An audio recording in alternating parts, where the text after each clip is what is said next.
I encourage you all to take a moment to just be present and be here.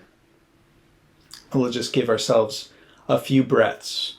I would encourage you to close your eyes. Take as long and slow an inhale as you can. Do your best to feel all of the breath coming in. And when it gets to the top of your lungs, pause there for a moment. And then exhale as completely as you can. And do this at least 3 times at your own pace. Just being completely aware as much as you can of your breath.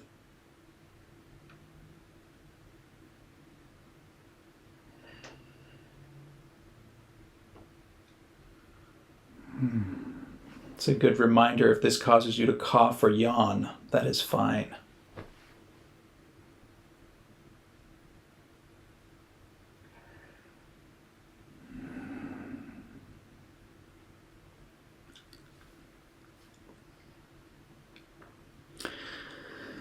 Okay, so today's topic technique that we're going to be looking at is known as mantra. So that is a Sanskrit word, and I was introduced to the concept of mantra when I was 18 through the Transcendental Meditation movement. My family, we all got given mantras, which was very nice. As I think a work trade, which is even nicer because it didn't involve money, which is always great.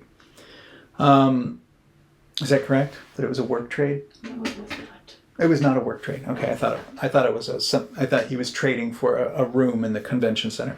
Anyway, so Transcendental Meditation is popular because I believe the Beatles guru who they got famous for was the guy who started Transcendental Meditation, a Maharishi somewhere.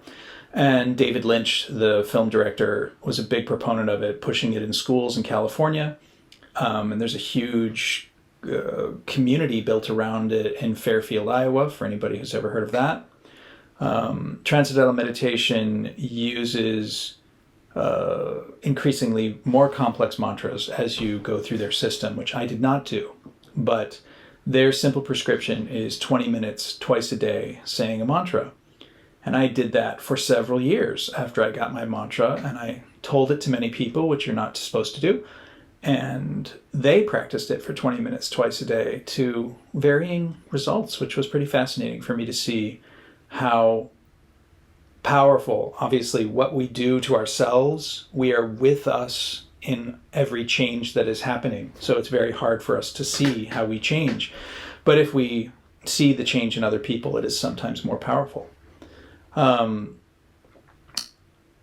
Sanskrit, the type of mantra often used is called a bij mantra, which means seed.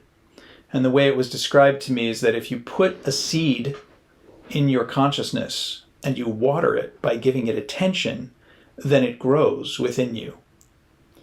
There are many good stories about this. That was one of my favorites about mantra. There was some Indian guy who was murdering a whole bunch of people. And he went to a guru and he said, well, I would like to be a better person, but I'm obviously such a terrible person. I don't know how I could be a better person. And he said, well, you just say the name Ram and you will become a better person. And he said, I am such a terrible person, I could never say the name Ram. This is one of the manifestations of one of their main gods. And the guru said to him, well, can you say the word murder? And he said, yes, I've murdered many people. I can say the word murder. And the Sanskrit word, as far as the story goes, for murder was myrrh. So he used myrrh as his mantra. And so it was like this. Maram, maram, maram, maram, maram, maram, maram, maram, maram. And so he ended up saying Ram because of the cyclical nature of the sound. And it transformed him into a good person. So there's this concept of the bij, the seed. One of the things that's very nice about using words from other languages is trusting in the magical quality of the word. Something I said when you couldn't hear me was that a lot of us come from a Christian tradition, and the beginning of the story in the Bible, Christian or Judaic stories, is that God said the word, and then everything started being created from him saying the word. So there is an intrinsic magic in every word we have and in every sound we make. And that's part of what mantra is about. Those of you who grew up Catholic, and I don't know about other Christian traditions, but those of you who grew up Catholic may have encountered the Rosary at some point, which is a series of longer phrases, not just simple words, but longer phrases that we call prayers, that if you say them and repeat them, it is meant to fill your heart and mind with a certain quality, right, of forgiveness or love or peace or something. So hopefully. So that's kind of what we're looking at today, at the practice of putting our faith, as it were, in a word and filling our consciousness with that word for a set period of time and not thinking about it, not worrying about it, not attempting to do anything with the word. Just let our consciousness bathe in the word, in the sound. So when you're trying this practice today, I encourage you to use any word you like, any word that you think you could use to condition your energy field. It's fine if you use words in your own language, whatever your native language is or whatever language you like best. You can just say love or kindness or happiness. And if you like magic words from languages you don't understand, you can say Om. That is a very famous mantra. And I think that I would encourage us to start with monosyllabic words right now, simple things like love and peace, and because it's a different quality than trying to put together a whole phrase in your head. So like the last few teachings I've done, I will encourage us now to just mantra for like 5 minutes. I'm going to set a timer for 5 minutes, and we will pick a word, any word, and just see what it's like. And again, you don't have to be perfect. You're just attempting to fill consciousness with a word. This is not a difficult, otherworldly thing to do. It is just saying the word. If you're alone, feel free to say the word out loud if you like, and see what that feels like. Mostly when I've done mantra meditation, I do it internally. Chanting is really great, but you can try to just do this internally and see how that feels too. So pick a word, any word. If you don't want to have the process of deciding, just choose love. And I'm going to set a timer and I'll start speaking again in 5 minutes. Just close your eyes.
Okay, so go ahead and take a nice deep breath and return to listening.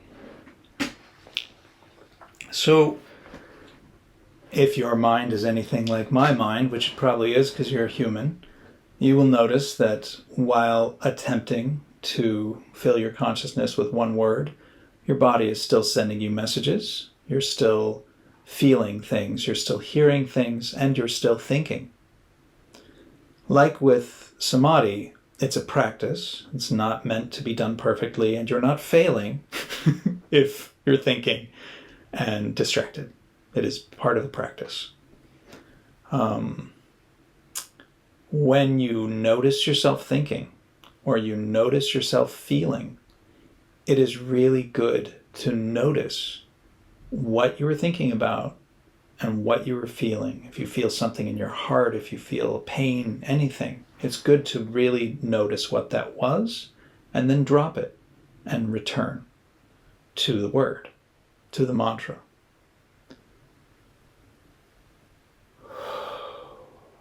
When I was first given a mantra, there wasn't an internet the way we have it now, so I could not look up what this Sanskrit word meant. I had no idea. It was many years. So if you want to use words that you don't understand, and even words you think you understand, it's okay. You don't have to necessarily know what the word means, and it is still a good practice. It's on one level, it is still choosing to do something with your attention and practicing doing that thing with your attention. On a psychological level, this is one of the simplest benefits of meditation, being able to choose where you place your attention. However, there is also the power of the word or the phrase, and there are a lot of cultural stories that come along with each of these. So again, if you are from a Christian background, there are lots of words from these teachings that we don't necessarily understand, like Amen, Hallelujah, Yesu, Yahweh. These are all very powerful mantras that have been used for thousands of years. And many of them were said. I know I was talking recently with someone that Yahweh is a really good breath mantra. It's something that people used to do, something like Yahweh, Yahweh. It fits so perfectly into breathing. And that when you inhale Yah and exhale Wei. So mantra can be done like that. Soham and Soha are both ones that are used a lot in yoga practices, that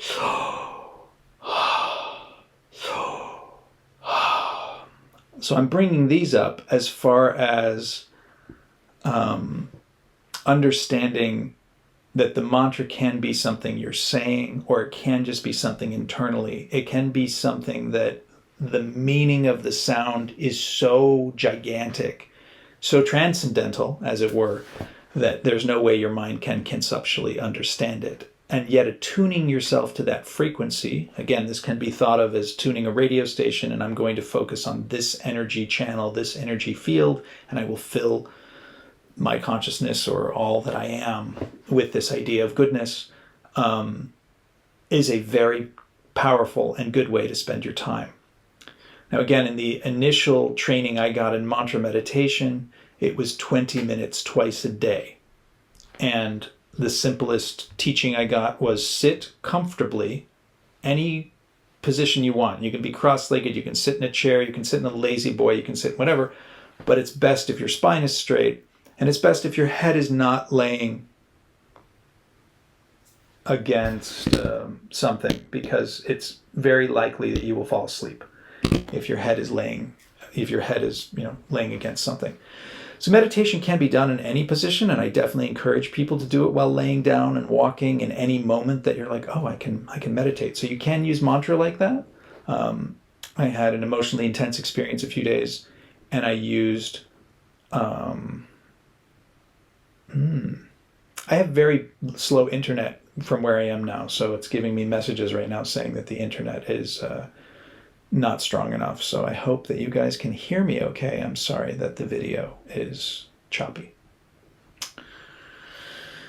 But anyway, back to the posture. So sitting spine straight is the primary thing. Eyes open and eyes closed are both fine. I don't remember if this was said or you couldn't hear it because the microphone wasn't on, but a lot of times the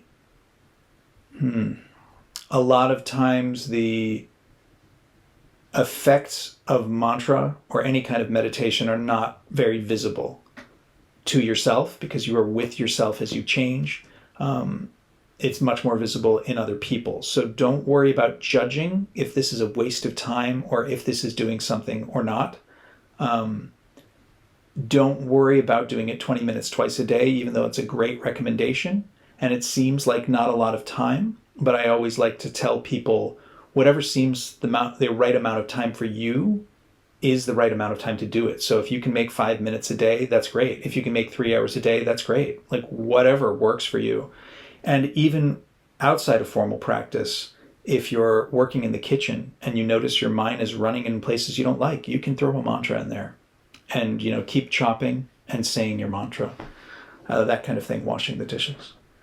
There's one other thing I wanted to say about mantra before we do a longer sit is that, as I brought up with the Christian teachings, a lot of mantra has come into this country from the East, right? So after I was given this Sanskrit mantra at the age of 18, I encountered Tibetan Buddhists who gave me Tibetan Buddhist mantras. And as the internet became more populated with data, I was able to look up other Tibetan Buddhist mantras. And I used those a lot.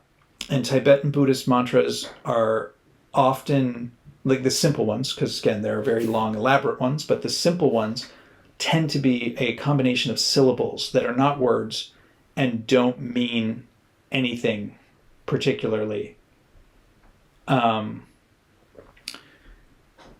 words or the syllables don't particularly mean anything by themselves. The most famous is Om Mani Padme Hung, which some people can translate as the jewel in the lotus, but that's not exactly what it means. It's a series of syllables that connect with the bodhisattva, which is not a god, it's not a deity, it's just thought to be a person who has encapsulated their soul and reincarnates as the same being over and over again. But even when they're not incarnate in a human form, they are in the ether, and you can always connect to that energy field, that person, to generate the feeling of compassion. So Om Mani Padme Hung, amongst a lot of Buddhists in the East, in that tradition, they try to say it something like 10 million times in their life. That's the goal. So if you've heard Om Mani Padme Hung, it's a great, but again, that's a multisyllabic thing. And I'm just going to mention one other Tibetan Buddhist mantra that I did a lot on the Camino, which is Om Arapachana Di, which is the mantra of Manjushri, who he's like a writer and a thinker, and he has a flaming sword that cuts through bullshit. Again, the flaming sword is seen in a lot of different religions. The idea of cutting yourself from negativity or delusion or negativity is, right? So those are not words. So it's a funny thing that the power of sound can also help recondition us, saying it internally or saying it externally. When we get into where a lot of mantras come from, which is Hinduism, a lot of them do connect to gods. So a lot of people have heard the Om Namah Shivaya and Om, actually. Om is very famous and I believe originally comes from Hinduism. A lot of people have a lot of associations with that. The one that I tend to use the most is all of existence is making the sound Om all the time, so you can't hear it. But if you choose to Om, then you attune to the creation and the happening of all the universe. So Om is a lovely mantra to use. And the first mantra I was given was Aim. And again, you don't need to know what I just said, but it is a type of intelligence it's a type of love. It's the word that means love, but they have many words that mean love. It's a word that means love, but it's specifically the type of intelligent, creative love that leads to art and poetry. That was the first mantra I was given. And again, I didn't know that's what it meant for years. And though I didn't know what that meant, I was doing it 20 minutes twice a day. And not right away, but after a few weeks, I remember having a meditation where I was hallucinating like ocean waves, kind of, but like eternal sized ocean waves washing out my consciousness. And it was a really powerful, amazing experience. So just know that, and actually when I gave that mantra to another friend, he started tripping through multiple dimensions. So know that mantras can nourish parts of your psyche that you previously have not connected with sometimes. So just know that that's part of the process, and it's not something to cling to. It's not something to try to make happen. It's just another thing to notice, like, oh, I'm thinking, oh, I want a cookie, oh, I need to pee, oh, my back hurts. It's good to notice these things when we're practicing and then drop them and go back to the mantra for the time that we have set to do it. Two more things to say about that. One of the adages is, again, 20 minutes twice a day. And one of my favorite comments about that is, if you don't feel like you have enough time to meditate for 20 minutes a day, then you should meditate for an hour a day.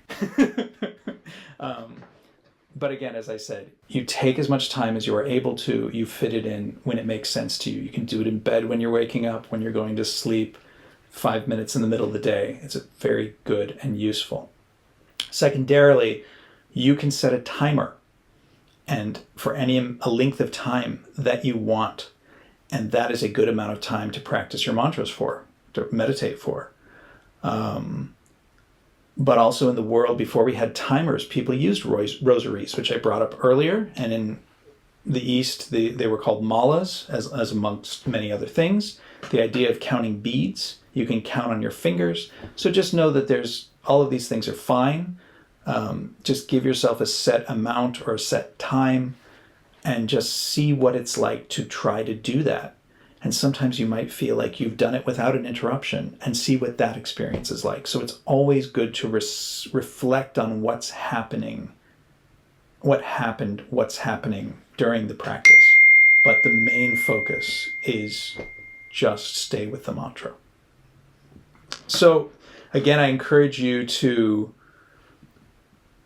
choose a word, any word you feel comfortable with. And now we're going to do 20 minutes. That's good with you. And again, you meditate as long as you want, and you can get up and leave at any point. I will talk a little bit at the end. And again, if you are interested, you can send me a message here, and we can have question and answers afterwards, voice, if you would like that, through Messenger or FaceTime. Okay, so choose a word. And again, the word that I was first given was Ayim. I like Om. I really like love. Use any word that you like or phrase, and just see if you can keep repeating it at any pace. It can be fast, it can be slow, there can be pauses. It's fine. And I will set the timer and talk to you again in about 20 minutes.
Okay, I encourage you to take a deep breath, come back into listening.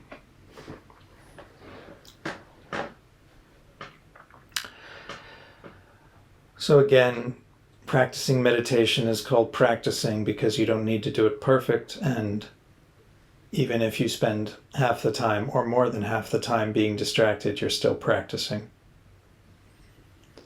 A few things I wanted to speak to, though, is the mantra can go fast, incredibly fast, until it blurs into a totally different sound.